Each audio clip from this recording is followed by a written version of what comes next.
Hello and welcome to this Personnel Today webinar brought to you in association with Questback.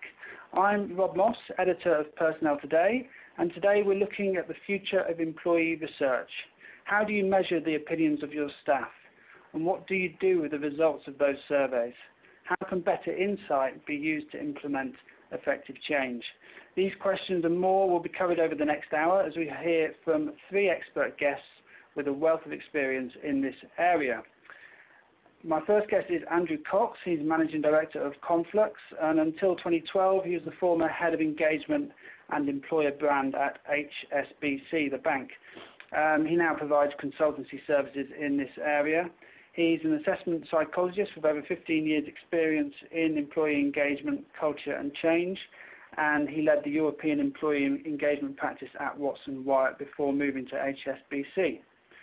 Paul Barnes is our second guest. It's UK Managing Director of Questback. Paul has been at the forefront of innovation in the customer experience sector since 2000, and he established the UK business of Eptica, a leading customer service software provider. He's been involved in numerous large customer experience transformations, and he joined Questback in 2013 to lead the next phase of its expansion in the UK.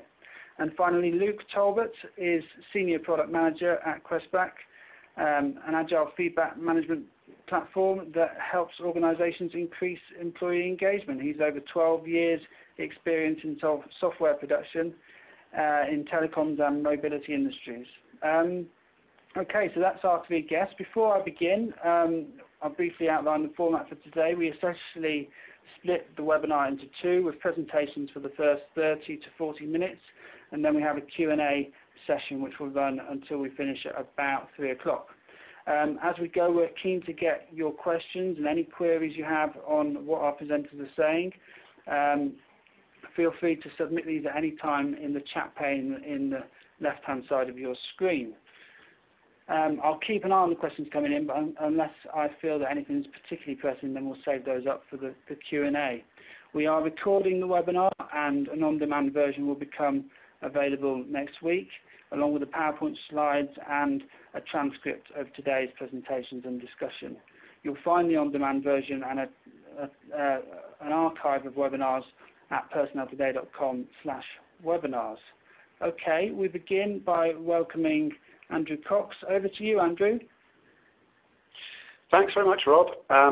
As Rob mentioned, if my maths is correct, I've been involved in employee research since the late 1990s.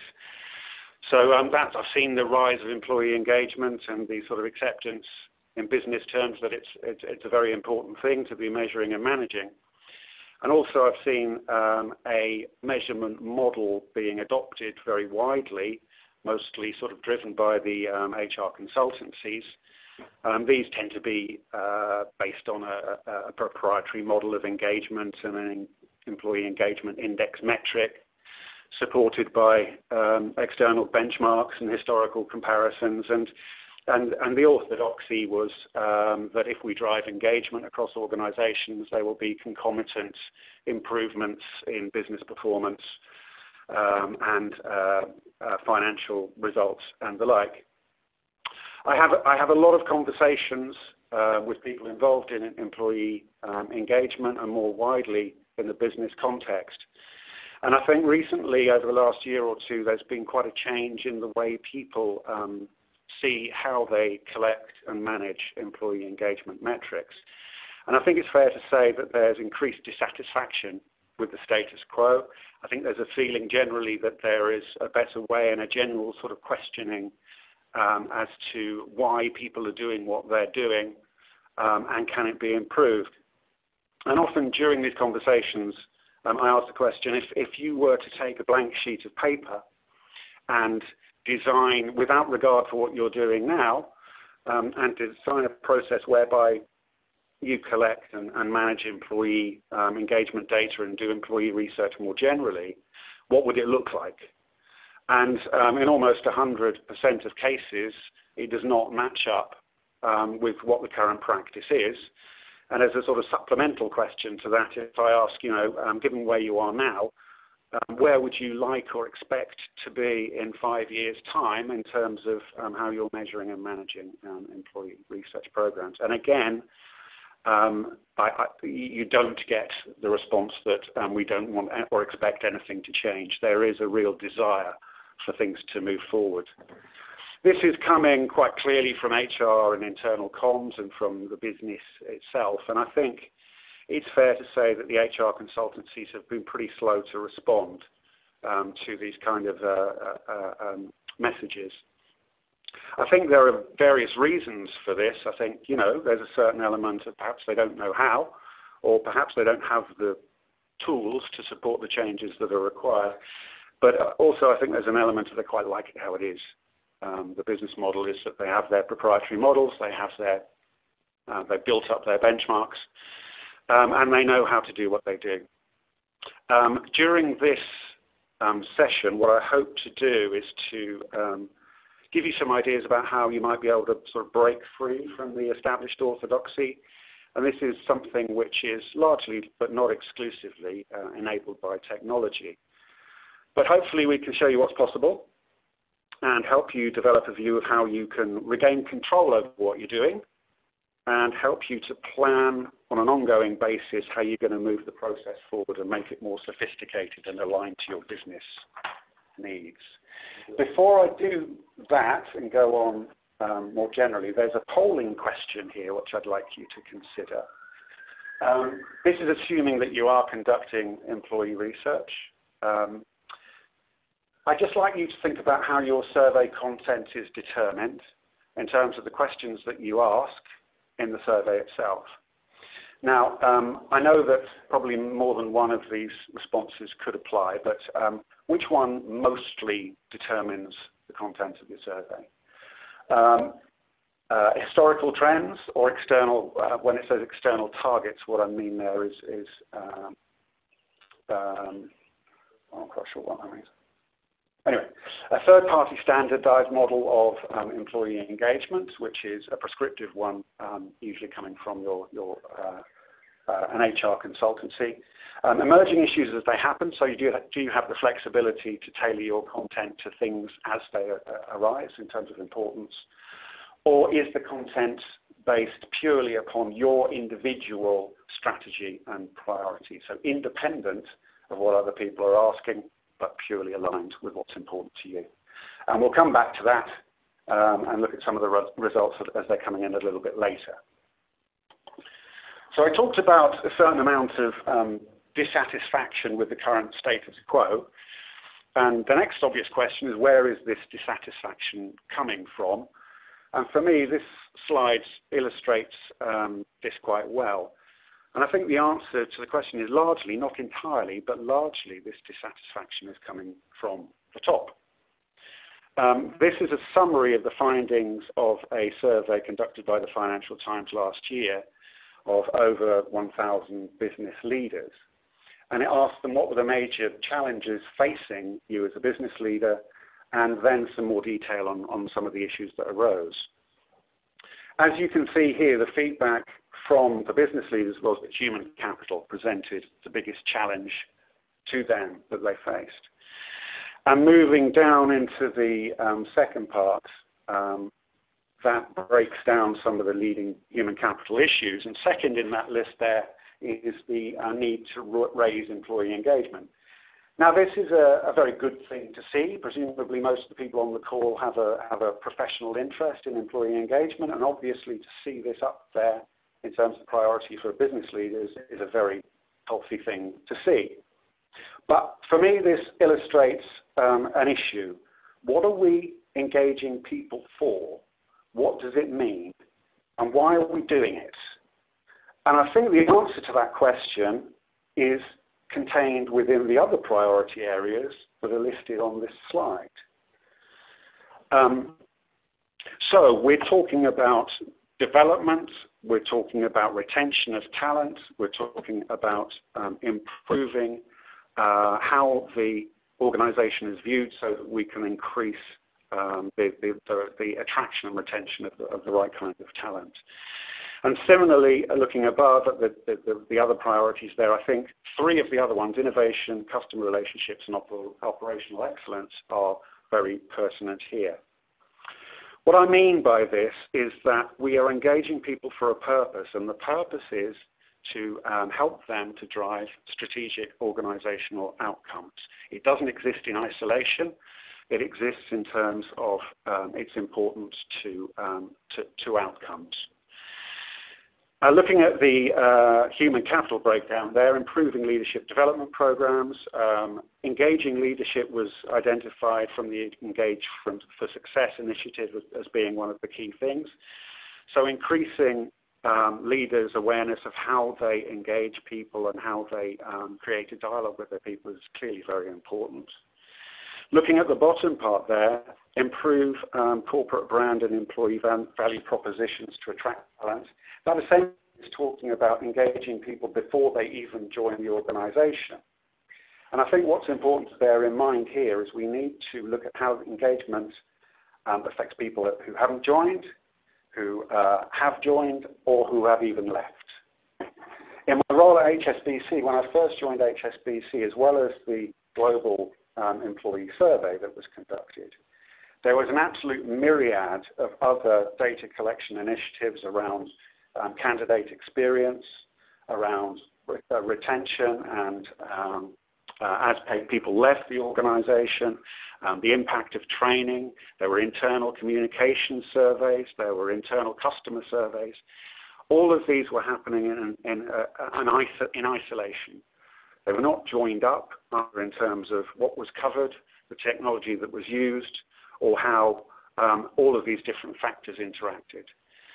So one change that HSBC has made with the help of Questback is to bring, or to start bringing, all of those different initiatives together so that they speak to one another. So that as an organization you can understand what it is which is impacting your top talent's decision to leave an organization or to stay with an organization. And there, one of the issues there is increased efforts to retain critical talent. I know that intention to stay is a key measure of almost all models of employee engagement, but take that to its logical conclusion, we don't want to retain everybody. We want to retain our best people. We want to retain our high performers and the people who have the skills and the talents that we need. Now, in order to understand the impact on them rather than everybody generally, we need to link our employee engagement data to our HR data, so we can tell who those people are and what differentiates them in terms of their decisions to stay or leave with an organization.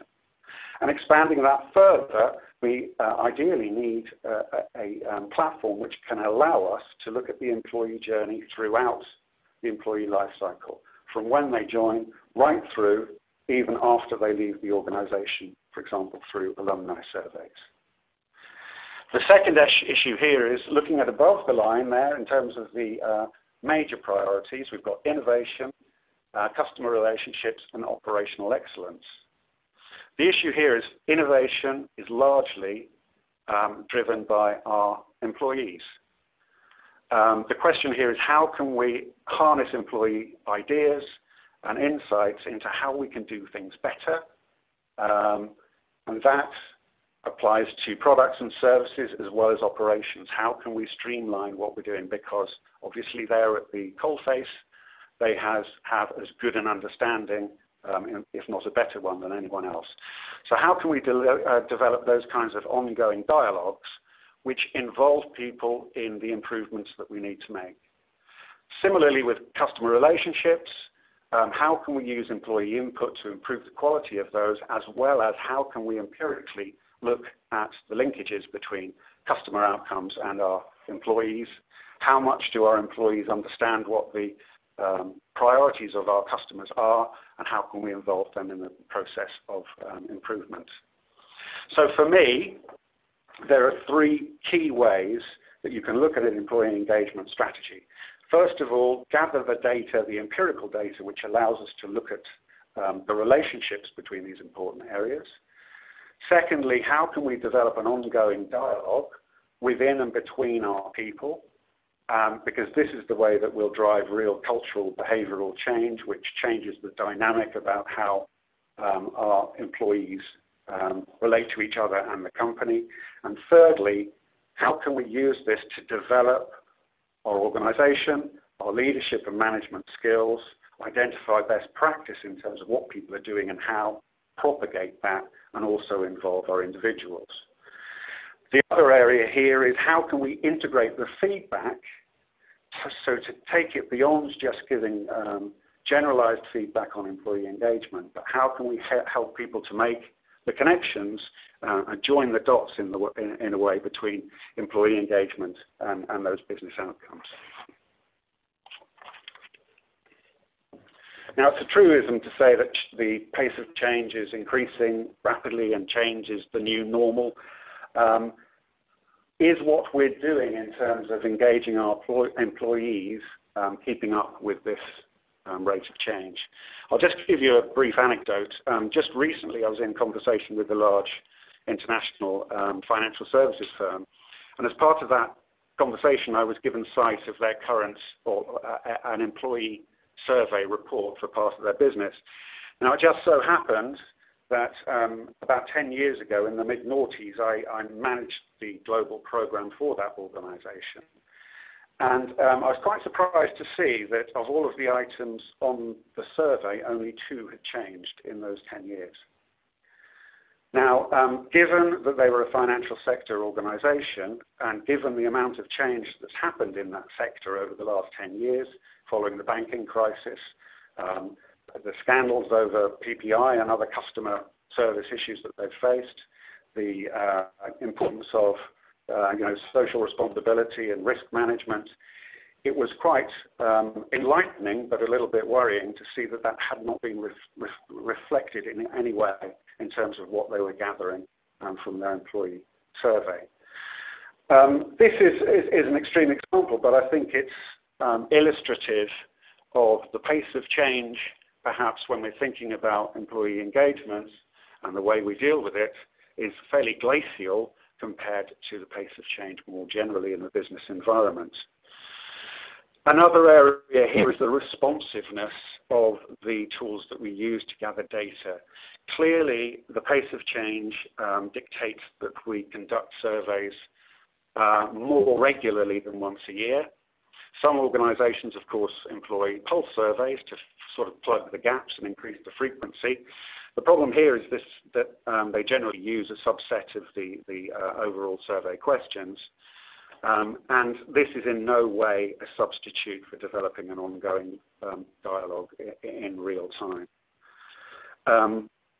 So we need a system which is responsive enough to deal with issues as they arise, much more in the mode of a customer survey, which is event-driven, and allows us to design a questionnaire, get the feedback, process it, feed it back to the business in a timescale that allows us to do something about it before it's too late.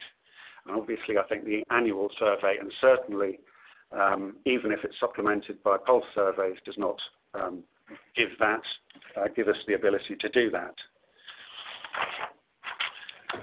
So, to summarize, we need something more agile and reactive, much more strategic in terms of driven by business priorities. The cycles need to be shorter. Recent research was published to suggest that millennials expect to have the opportunity to give feedback 3 or 4 times a week as a minimum. So clearly giving them the opportunity once a year in a formal process is not going to be enough. And in that final point there, it is not enough to go forward just with a quantitative data collection process. We need something which has much more of a transformative effect in and of itself. If we encourage a culture of ongoing feedback in an open way, that's going to have numerous transformational benefits that take us beyond what is delivered just by an annual cycle. Maybe we can go back to the original question before I pass over. Okay, and here we see that the priorities, the business strategy and priorities are by far the biggest factor determining the content of the surveys, and that's a very, very good thing to see.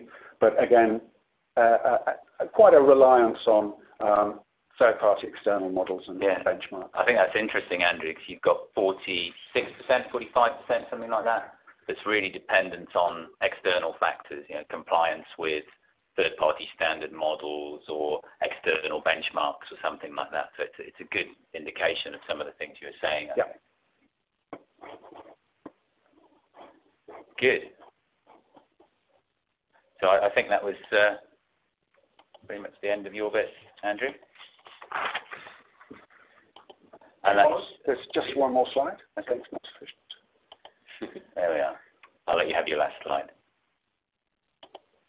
You need to go.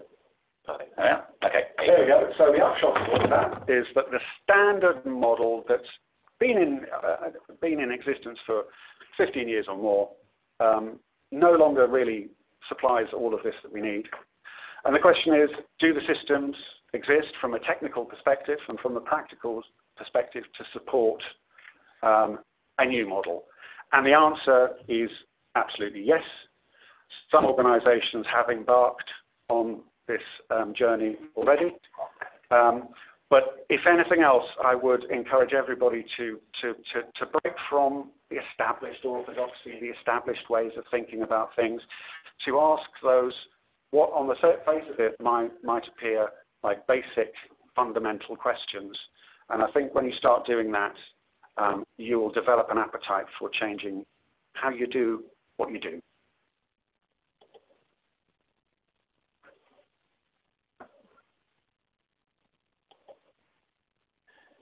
Good. So I think that takes it on to my section, and I'm going to really talk about some of the approaches that we've seen with Questback working with a number of our customers over recent years, and working with some of the innovators around employee engagement. We're fortunate enough to work with lots of them, from travel sector companies like Lufthansa through retailers like Sainsbury's and banks like HSBC and insurers like RSA, some of the people who are really starting to push this.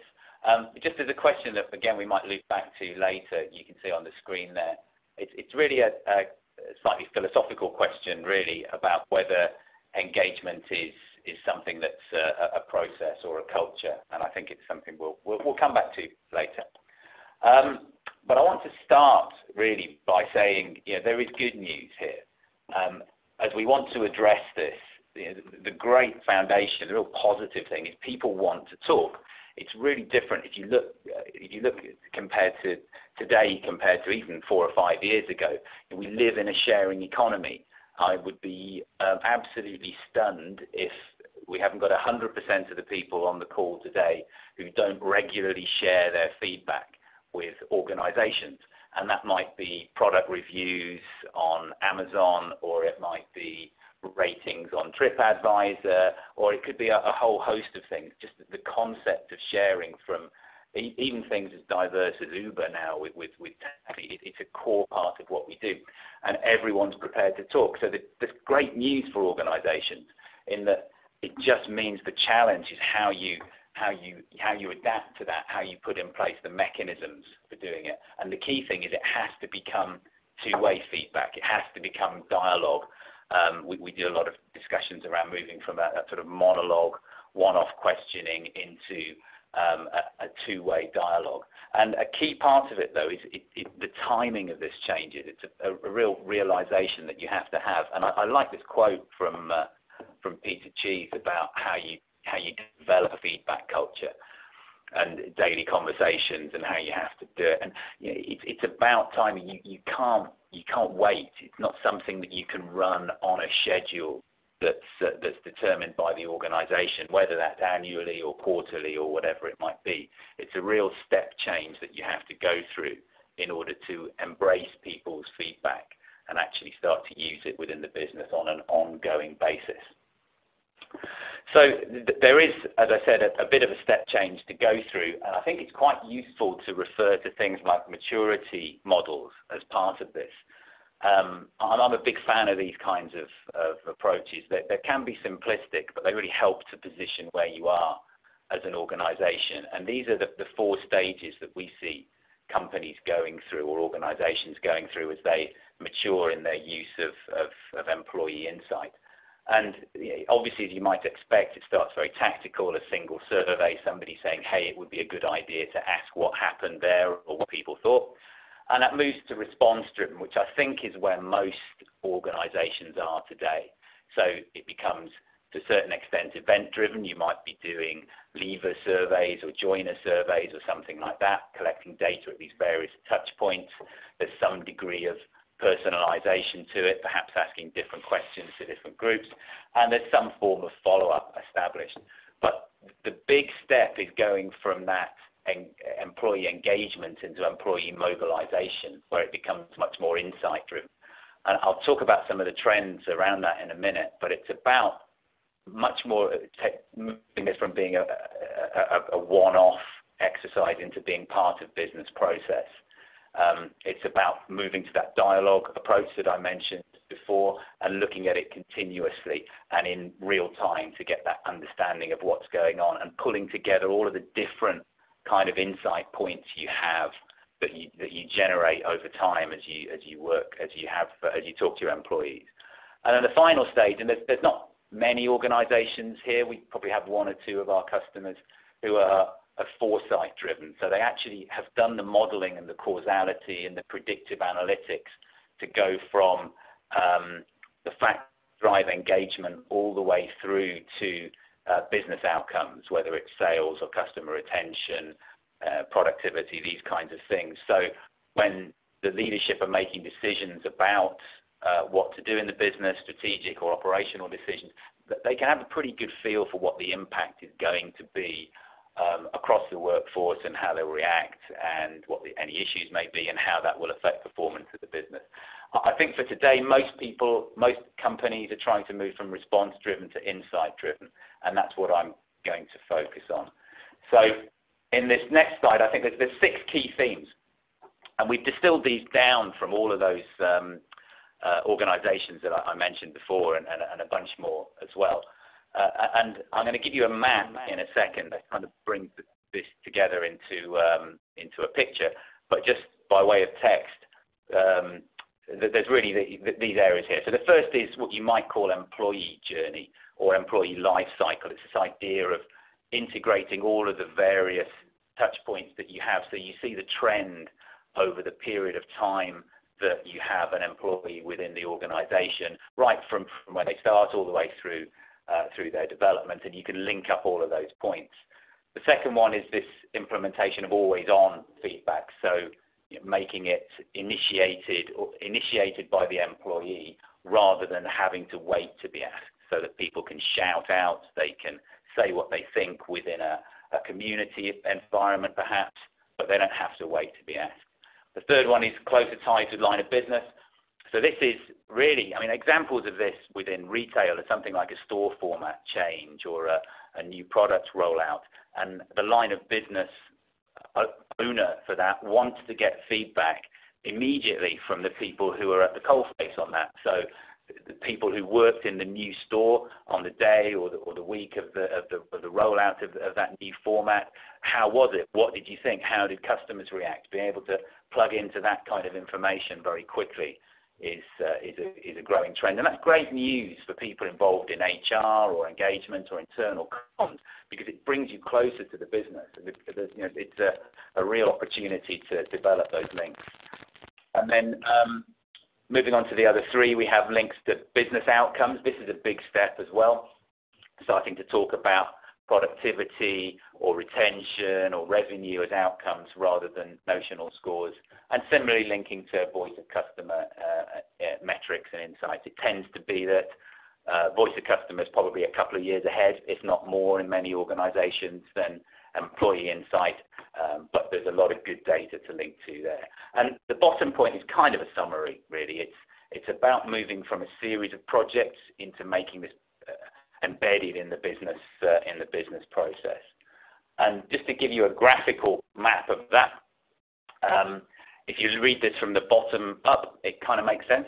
The data integration layer, because we're going to integrate to business outcomes, you have to be able to have some kind of plug-in to HR systems, finance, CRM, ERP, this kind of the enterprise data network. And then within that, once you've got that foundation, you can build the employer branding and the employer value proposition. So you'll see a kind of modular approach there, from talent pool attraction, talking to people through the interview process, and then as they join the business, getting feedback from them and their ideas, and measuring engagement as they go through recruitment, onboarding, and that iterative cycle of retention and development, and ultimately into the exit stage and alumni, where some of the smarter or more innovative organizations are really using insight within the alumni community as well. And once that modular approach has been adopted, you can really interrogate it or use it in three ways, which are the three triangles. But there's still definitely a role for scheduled surveys, whether they're annual or quarterly pulse, that they're a good kind of benchmark. We're actually finding that organizations are doing it on a much more granular basis, though. So one of the leading banks has now dropped the annual survey and does a sample of people every week. So you have that constant temperature check or vital signs of the scheduled survey, rather than trying to pin it to certain points in time. And I think that's a great approach to that will widely adopt. The ad hoc questions I talked about, the line of business examples, so a new product, a new branch, a new store format, a new business process, and also that being used in change management initiatives. So say you're rolling out a new system, or it's following a reorganization or something like that, understanding what the impact is on people, which groups or which teams are developing well, which ones have got problems, and so on. And then the final triangle, and this one that can be hardest to adopt, is the always on approach, the shout out, as RSA call it, or perhaps the quite well publicised exchange initiative at HSBC, where it's in the employee's hands what they say and when they say it. So if you get all of that together, the top layer is really what makes it work, in that there's some ability to pull dashboards and analytics out of this, and ultimately to take action off the back of this, so to drive it into decision making and action planning. Okay, good. I think that's to us. Is that, I've just our seen line has gone dead. Christina, can you call us on? Okay, we're just reading a note here. I'm not sure if we're still live on the feed. We'll perhaps do a check on that, but there's a note from the chairperson to say that the line's not working. So I'm unsure whether everyone can hear me or not. We're just going to do a check out the back. So I'm going to. You are live still. Hey, thank you very much, Heidi. Heidi and Rebecca. And Rebecca. We really appreciate your help, Heidi and Rebecca, and Joe too. Thank you, guys. There's apparently been a storm in another area with one of the presenters, which has cut us off. But we're glad to know that you're all still live, and we haven't been talking to the ether for the last 10 minutes. So thank you. Okay, so hopefully that map was useful. I just want to pull out some challenges, because this isn't, it's perfectly doable. Plenty of organisations have made this kind of change and see the benefits in terms of business performance, competitiveness, and so on. There's lots of examples of that. One of my favourites is Bank of Austria, who actually used this approach post-financial crash to restructure the bank. They actually closed a third of the branch network and completely redesigned it, but improved customer satisfaction and employee satisfaction whilst they did it through doing this kind of listening process. But there are challenges. One of the top ones, and I've seen this raised in the questions on the side, is this movement from anonymous to confidential.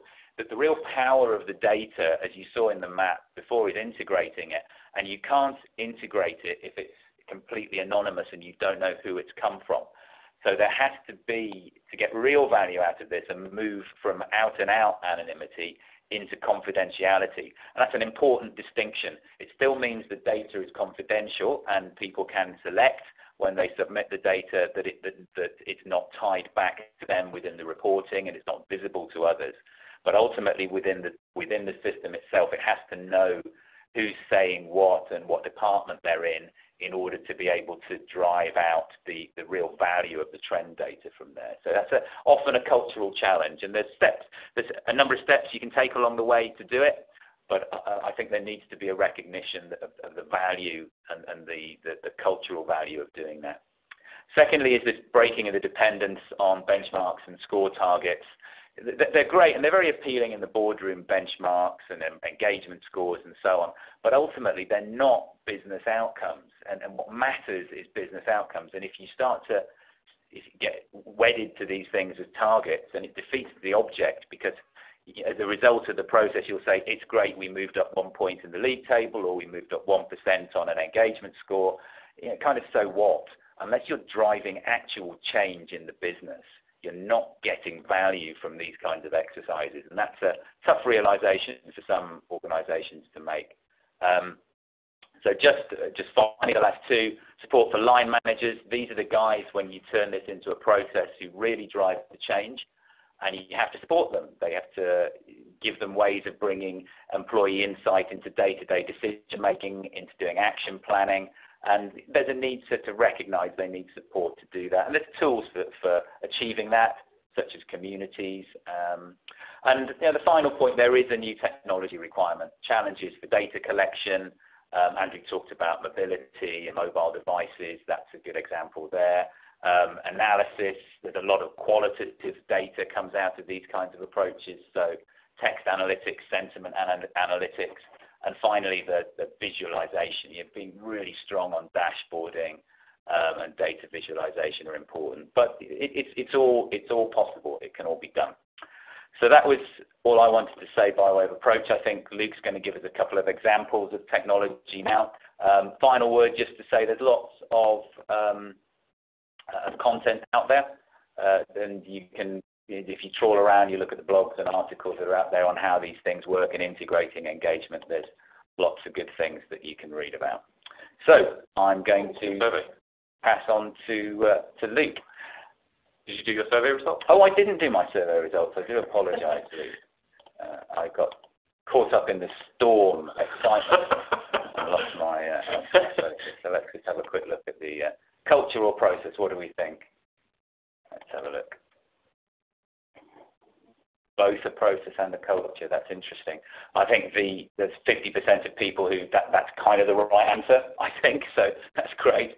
The issue here is a process or culture, the ratio of 4-to-1, and that's kind of indicative of the change that we need to make, I think, to be able to move it along from embedded in the business. Really does need to become cultural. So that's interesting. Thanks for your contributions, everyone, on that. Right, I'm going to do a scroll bar at the bottom. Quickly scroll along to Luke's section and let it in there. Okay. Fantastic. Thanks very much, Paul. Okay, let's try not to make the screen disappear. Right, so I mean, I think we've heard really good arguments for why things need to change, and everyone I speak to, all the customers I speak to, have the same opinion. I think this change is long overdue, and I think it's taking a while, I think, some people to adopt that. And one of the things that's always going to hold people back from making a wholesale change like this is obviously the technology side of things. So we need to provide enablers for people to do this easily and effectively. I'm going to do a quick survey, as is the trend here.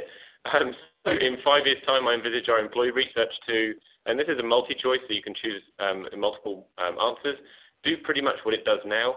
Use tools to support dialogue, link employee and customer metrics, align content closely to strategy, and utilize mobile technology. I'm expecting maybe some people are just going to tick everything, bar maybe the first one. I hope not too many people choose the first one, but I don't want to introduce bias into the survey because that's a bad thing. So I'm gonna let that run for a little bit, maybe get a few more results, and then we'll move on to the next bit. while I do that, just a quick note. There was actually a question in the comments box on the left from Jacqueline Mitchell, who asked what the evidence for millennials wanting to give feedback 4 times a week was, and I think Andrew, that came from the Deloitte HCI conference in July 2014. That's the one. As I was saying it, I was struggling to remember. I found it while I saw the question came up. I was searching for the results, so there was some stats there to back it up. It's an interesting debate about millennials and whether or not they do exist and are a completely different species to the rest of us humans. I'm a year off being a millennial, so it's a hot topic for me. And I think in the last personal webinar that I was presenting on back in October last year, I presented a concept from a guy called Ray Wang, who's one of my favorite public speakers in the US, who very, very eloquently stated that the millennials argument was kind of a bit misleading, and what we're actually dealing with is different stages of digital engagement, and some people who are digitally switched off and some people who are digitally switched on, which all harks back to my favorite quote from Douglas Adams, which is anything that's in the world when you're born is not ordinary. It's just a part of the way the world works. Anything that's invented between when you're 15 and 35 is new and exciting and revolutionary, and you can probably get a career in it. And anything invented after you're 35 is against the natural order of things, and so should be avoided at all costs. And I think we're going to talk a little bit about that now, so maybe this will resonate to some of you. But you can maybe search for that webinar in Personal Today's archive if you want to get an expanded view on that. Right, so I'm going to move on now. We'll come back to those results later. So I'm going to show you something here. I mean, you can see some screenshots up. What we're trying to do with technology now is go towards a mobile-first approach where everything is on a mobile device. Now, obviously, that's very much in the now. We know that people, about 40% of the population, approach their mobile device as the device of choice when going online. It's the first thing you do. And then what you tend to do is you go to your mobile device, try and do something, and when it doesn't work, you go to a laptop. And what you'll see here is that as time goes by, this rise is exponential. Year on year, we're seeing the adoption of mobile devices, the device of choice to go to the internet, is going upwards quite dramatically. So I think the last time I looked at these stats, it was something like 30%, then it went up to 40%.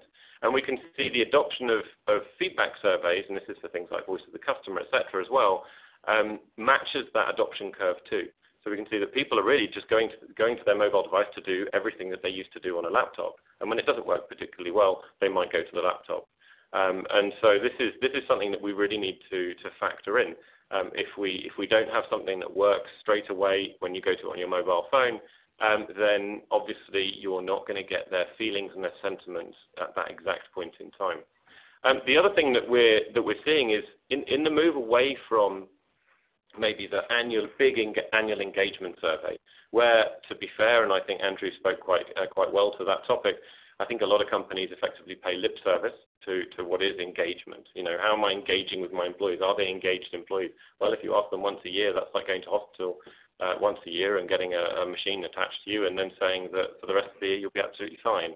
And so what we're seeing is yes, the rise of pulse surveys, which is really good, but also the rise of surveys where it's not the company asking you what you think, but it's you simply telling the company what you think as and when it's suitable to you, and whenever you feel you want to do it. So it might be, you've just had an interaction with a colleague, maybe you've just spoken to a customer, and you might go in and just give feedback. And this is something you're going to do whenever you feel like doing it. And again, this goes back to Paul's survey question, which was, is giving feedback a process or is it a culture? And really it needs to be both. There needs to be a process, but also it needs to be a deeply cultural thing. Why am I giving feedback? Do I want things to be better? Do I want to create a better working environment for my colleagues and myself? So what we've got here is an example of just one of the ways in which we can tap into this, let's say, new generation of feedback givers, people who want to go to their mobile device and give feedback whenever they want. They don't necessarily want to wait for those to be asked what their opinion is.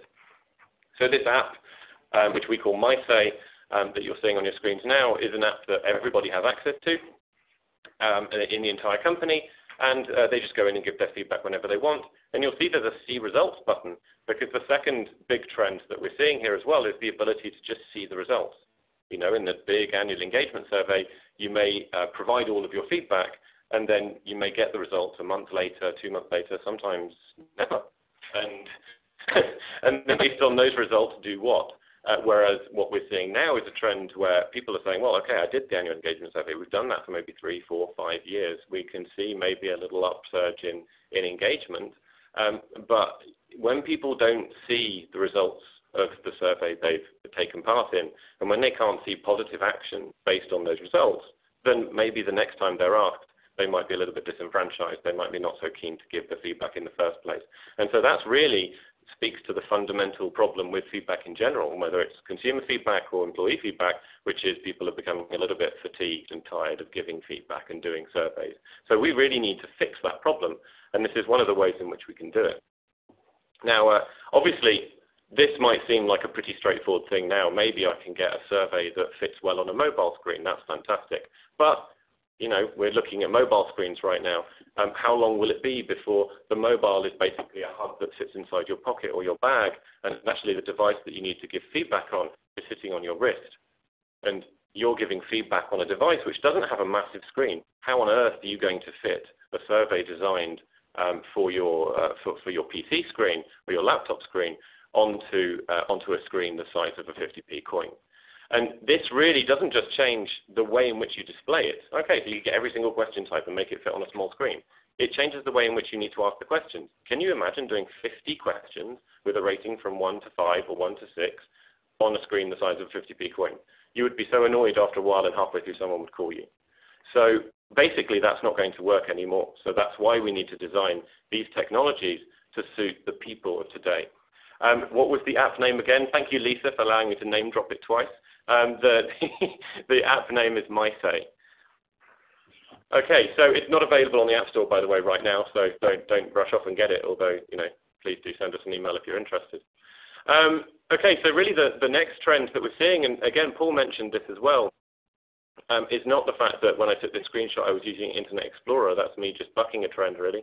It's the fact that we're looking at real-time visualizations, insights for pretty much everyone in the company, which you can see real trends in what's going on, and you can see the actions, you can see what's happening, and also when you give your feedback, you can see how that actually affects the feedback that you see in the visualization. You're not looking at a report that was delivered 2 months later.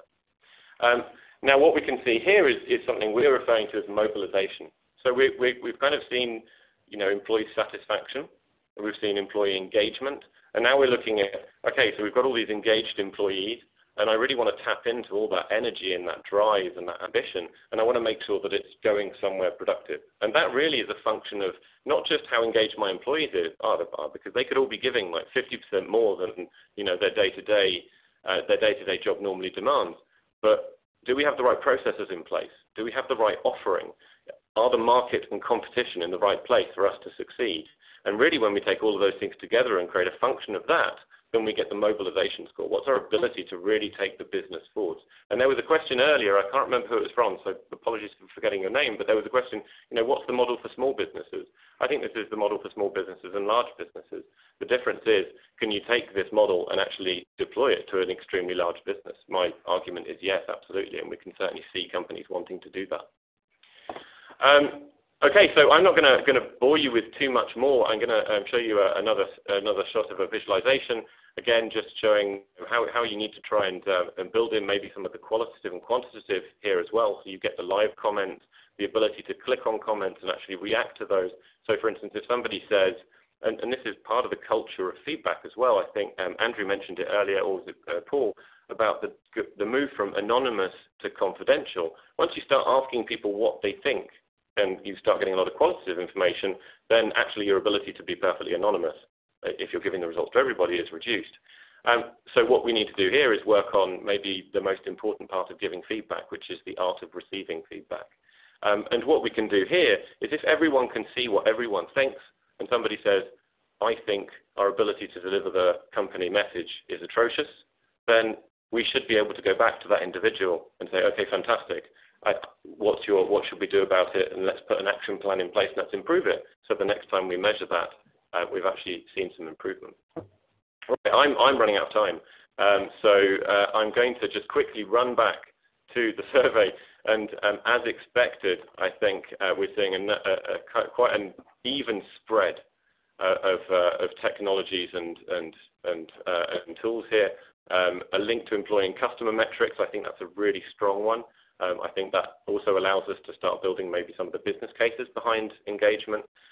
Aligning content closely to strategy, absolutely, and that's part of having a culture and becoming a mobilized organization.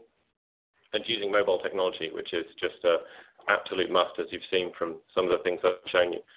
So again, apologies if I've missed some of the questions on the left, but I think we've reached the last slide. And from my perspective, I'm very glad that only 5.6% of people said they wanted to continue doing what they are. Yeah, I didn't really speak to that, but that's absolutely true. It's nice to know.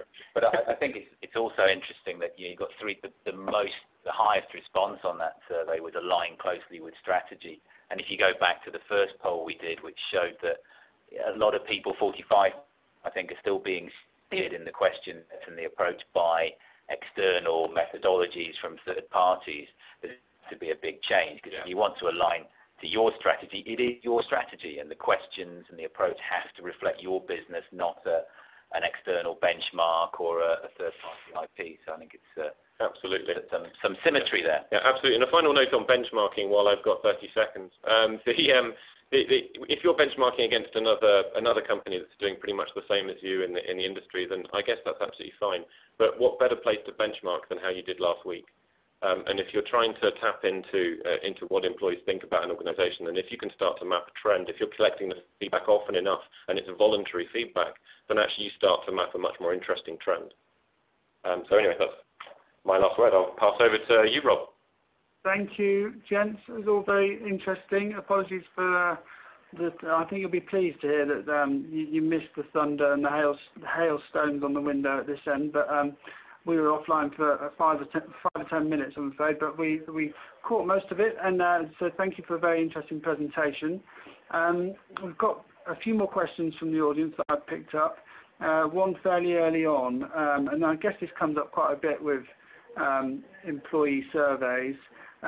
Sarah asked, what about requests from employees for surveys to be anonymous? So does anonymity change as we move forward with this type of thing? Sometimes you get a very cynical approach from particularly sort of unionised workplaces. Any comments from any of you? Yeah, I think it's a reality you have to recognise, and I have heard an example quite recently of a union in the public sector advising its members not to contribute to any form of public sector engagement survey or feedback because it will be used against you in evidence, and so it's a real shame, and I'm sure, and I really hope as we progress and mature that culturally we'll get over that. But you do have to recognise it's still a factor. I would really advocate and encourage businesses to move towards confidentiality rather than anonymity. But it can be a gradual step-by-step change. So quite often we'll see systems where there is an option up front about do you wish to give anonymous feedback or confidential feedback, and going down two different routes depending on which people want to do. And I think the final point for me is you have to always have some kind of safety valve of anonymity, so kind of whistleblowing or reporting inappropriate behaviour, that kind of thing. So it's perfectly possible and sensible and right to have a kind of separate mechanism for reporting that kind of inappropriate action or behaviour. Okay. Go ahead. I often think that you can send out mixed messages when you major on anonymity in surveys, because a lot of organisations are saying they want to encourage an open feedback of culture and trust where people can, contribute their views openly. But then having an anonymous survey reinforces the message that we realise that you think we can't be trusted. So I do think there's a mixed message there, and I think that's one of the fundamental questions that organisations need to ask themselves, are we in that position whereby we can move on from there? Okay. Another good question from Jacqueline. I think she asked one earlier as well. The ability to speed up feedback and get instant results might be increasing, but business change often happens more slowly. How can business speed up change if they speed up the way they gather feedback? I mean, is it sometimes a bit frustrating to get this feedback and then, you know, the usual slow cogs of large organisations fail to help you move? Yeah, so I think there's two sides to this in answering this question. The technology can help because we can provide, obviously, visualizations that allow it to give you real-time or near real-time results on what people have asked. And I think that helps to get people to give more feedback, and that helps to shift the culture a little bit. I think fundamentally, though, in order to do this, it needs to be driven from the top. I think the best organizations are the ones where the CEO is leading that culture change. So I think if you can drive that, then that's the best thing. I think what we like to see is an organization where they're willing to open a feedback center of excellence, where actually they understand the role of feedback in the wider business context. And I think when you start to see that driven from the top down as a message and used from the top down, then you start to see people willing to engage from the bottom up, because they can actually see that this is the change that's likely to lead somewhere. I think simply giving people a soapbox to stand on isn't necessarily productive in an environment where they don't feel they're being listened to. So that's the really important thing. It's not so much the technology, which it is absolutely the technology, but it's making sure that the organization is ready for the change and willing to make it. And I think that's something where we've got quite a bit of experience now in helping companies to adopt those practices. But I've seen some good examples of this kind of feedback approach actually speeding up decision making. I mentioned the HSBC exchange program before, which is kind of an always-on approach, and they're driving really simple decisions. You know, even small stuff about where the printers are and how we have sort of facility processes or canteens operate. It's quite small things, but actually which do make a difference to people, and the ability to have those decisions made very quickly at a line management level based on the real-time feedback that you get from people. So you can make a big difference by the sum of a large number of small actions. I think that can work effectively in this feedback approach. Yeah. Great. Okay. Now I'm going to combine three questions into one here. Mario, Danielle, and Christina all essentially asked, who are the top companies in this? Who is doing engagement well? Who is using employee feedback to the best results? Could you give us some examples quickly? Yeah, I can. I don't think anyone's got all the answers, but there's certainly good examples of best practice around. I mentioned HSBC already, and they're doing some great work.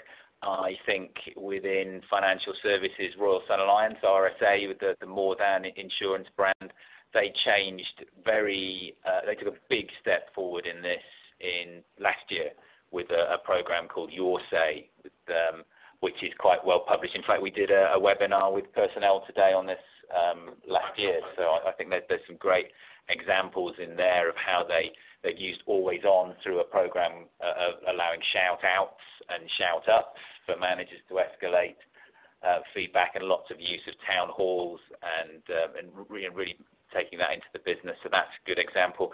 There are some good retail examples around. I think I've seen a statement from Sainsbury's where they have a real commitment to have, and I think the way they phrase it is to understand their colleagues as well as they understand their customers, which I think is a really fantastic way of encapsulating this and closing that gap between customer experience and the investment in that and what's happened with employees. And I know they do a lot of good work, and it's a real regular topic at the boardroom is customer voice. So those would be some examples from me. I think it's probably worth drawing attention to First Direct within the HSBC group. I think what they're doing, particularly around the customer voice of the customer and customer engagement piece, is particularly for the sector very advanced.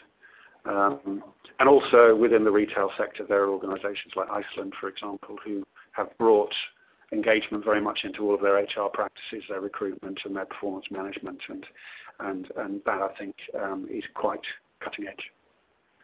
Okay. Yeah. Well, thank you for those examples. We have just past 3 o'clock, so unfortunately that is all we have time for.